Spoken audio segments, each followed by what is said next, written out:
mahasiswa FKU Hamka, program studi pendidikan guru sekolah dasar semester 4. Kedatangan saya di sini ingin mewawancari Yanti selaku kepala sekolah SD Negeri Pondok Cina 3 ini untuk melakukan pengenalan lapangan persekolahan di sekolah Pondok Cina 3 ini.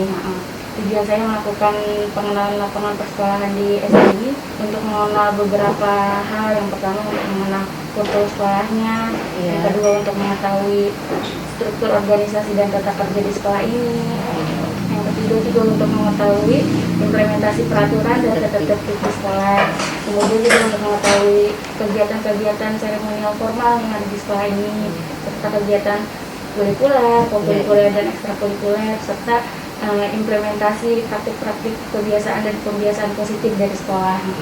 Baiklah, Ibu selaku kepala sekolah di sini mungkin akan membantu apa yang diperlukan oleh adik ini dalam rangka pemenuhan tugas perkuliahannya di Hamka, Fakultas PGSD. Mungkin apa yang diminta atau diperlukan insya Allah akan Ibu jelaskan satu persatu. Mungkin dari tidak berurutan nggak apa-apa.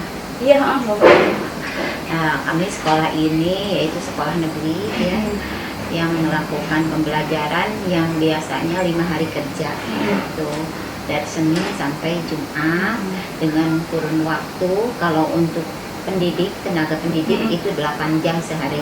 Jadi 1 minggu itu 40 jam, tidak boleh kurang, baik itu ASN maupun tenaga honorer.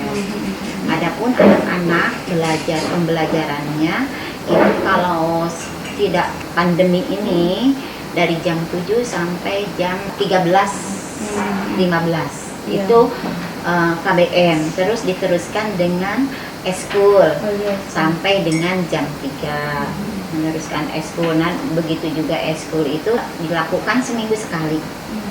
Dan adapun eskul yang ada di sekolah ini ada satu eskul wajib yaitu pramuka.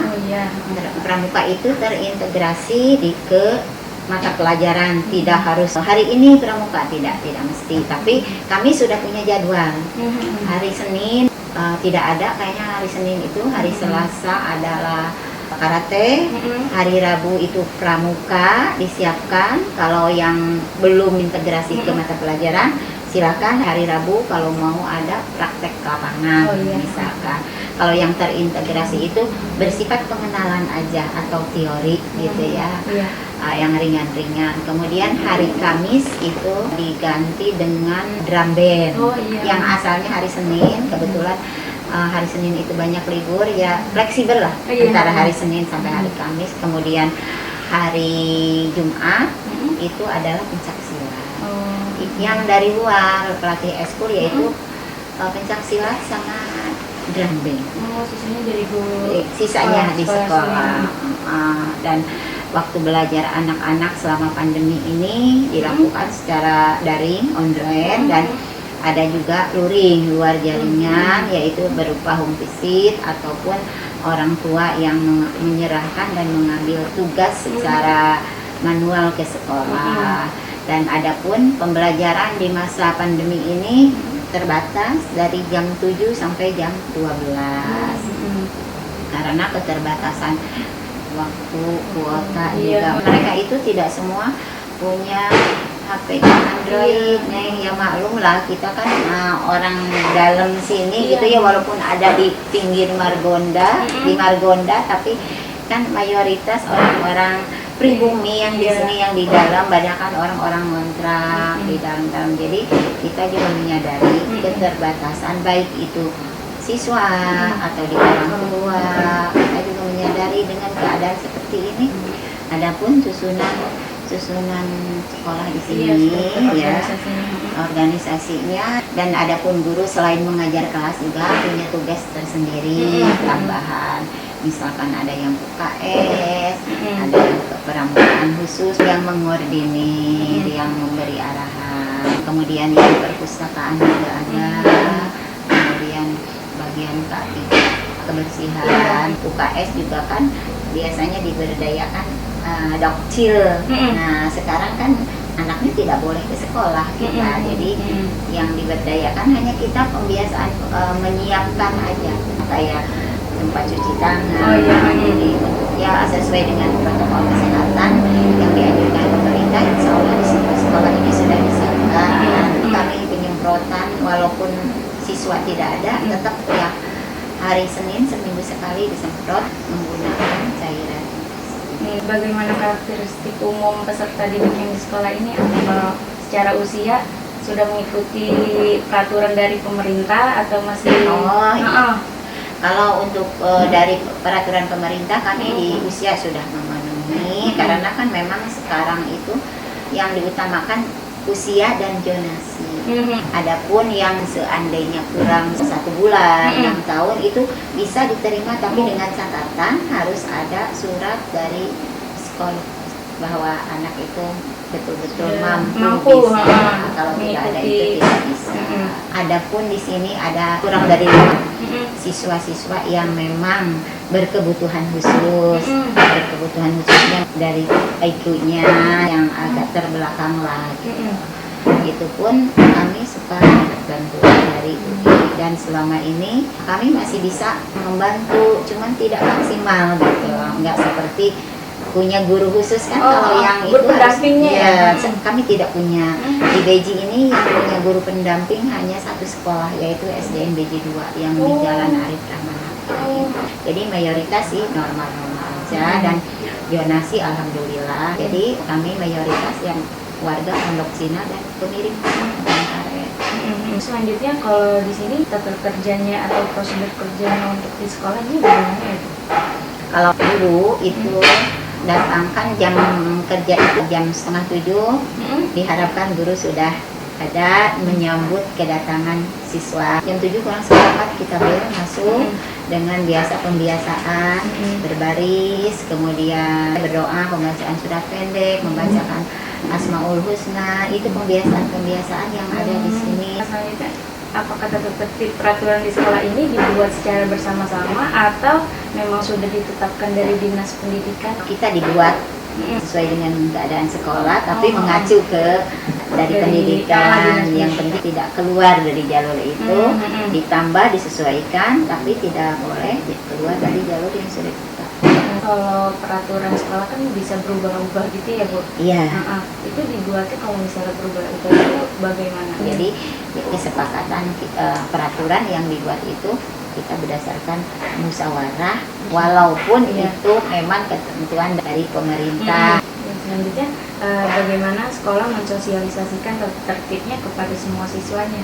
Ya, kami bersosialisasi saat pembagian rapor atau saat-saat awal tahun kalau ada tatap muka, ada pertemuan. Nah itu sosialisasi tata tertib, pakaian. Dan untuk ke siswa lain, kalau misalkan ada peraturan baru seperti pandemi ini, kami lewat komite. Selanjutnya, bagaimana peranan guru untuk membentuk karakter siswa yang disiplin gitu ya? Oh iya ya, dengan memberikan contoh. Guru sendiri ya, sekarang anak sekarang tidak bisa disuruh-suruh begitu. Kadang-kadang berontak, jadi lebih ke pemberian teladan. Biasanya upacara itu dimulai pukul berapa sampai pukul berapa? Kalau upacara hari Senin itu jam 7 sampai jam 7:30. Tapi kalau upacara hari-hari nasional, hari-hari besar nasional, itu pembiasaan dulu, masuk dulu ke kelas mulai 7:30 sampai jam 8. Jam 8 lah. Iya. Terus kalau untuk pembinanya itu biasanya kepala sekolahnya atau bergilir Bu? Kalau untuk hari Senin bergilir. Kalau untuk hari-hari besar kepala sekolah. Kalau untuk tugas upacaranya itu anak-anak, iya bergilir juga. Bergilir. Hanya kelas 4, 5, 6. 6 hanya sampai semester 1. Semester 2-nya kelas 6 tidak boleh diikutkan jadi pembina. Terus biasanya kalau di sini ini rapatnya berapa kali dalam sebulan ya? 1 kali. Minimal 1 kali, tapi tergantung. Kalau ada yang penting ya bisa 2 kali, bisa 3 kali, tergantung kebutuhan. Biasanya kalau untuk rapat itu poin apa ya Bu yang biasa dibahasnya? Ya, tentang kegiatan KBM. tentang kegiatan-kegiatan kayak untuk lomba-lomba itu kan suka ada tiap bulan. Kemudian kegiatan untuk kedinasan. Karena setiap bulan itu selalu mengingatkan kedinasan, baik itu kedisiplinan, jam kerja, jam masuk, jam pulang, karena hasil evaluasi mungkin itu dari itu biasanya diadakan oleh K3S di Kecamatan Beji sambil mengevaluasi kegiatan sebulan yang lalu, apa yang kurang. Terus di sekolah ini ada suatu hal yang membedakan dari SD ini dengan SD yang lain, keunggulan dari sekolah ini? Keunggulan dari sekolah ini, satu, kita kan pernah menjadi sekolah adiwiyata tingkat nasional di tahun 2015 itu. Kemudian ya salah satunya ya kemarin kegiatan di kelurahan di Pondok Cina, yang lain kan belum ada tuh yang ikut sebagai petugas paskibraka, dan itu yang melatih juga dari angkatan, bukan kita kemarin waktu itu. Hanya itu aja yang baru ibu ini kan. Kemudian dalam lomba-lomba alhamdulillah pencak silat kita masuk tingkat kota. Yang lain-lainnya baru tingkat kecamatan. Kita karena sekolah adiwiyata, jadi kelestarian lingkungan hidup harus betul-betul dilestarikan. Iya. Kalau untuk fasilitasnya di sekolah ini terdapat apa saja? Hanya perpustakaan, terus fasilitas olahraga, ada proyektor, kalau ada diperlukan, paling alat peraga yang lain. Alat peraga banyak sih kita. Ya, salah satunya seperti globe, terus alat peraga IPA. Iya. Itu ada. Alhamdulillah Ibu udah mencakup semuanya. Oh gitu. Terima kasih banyak Ibu udah bersedia saya wawancarai. Sama-sama. Alhamdulillah bersediaannya. Ini menjadi salah satu tugas akhir dari KLP. Mudah-mudahan bisa membantu banyak, dan nanti tugasnya bisa lancar, sukses, dan sesuai yang diharapkan. Semoga bisa bermanfaat dan sekolah Ibu makin sukses dan maju. Amin. Terima kasih banyak Ibu. Sama-sama.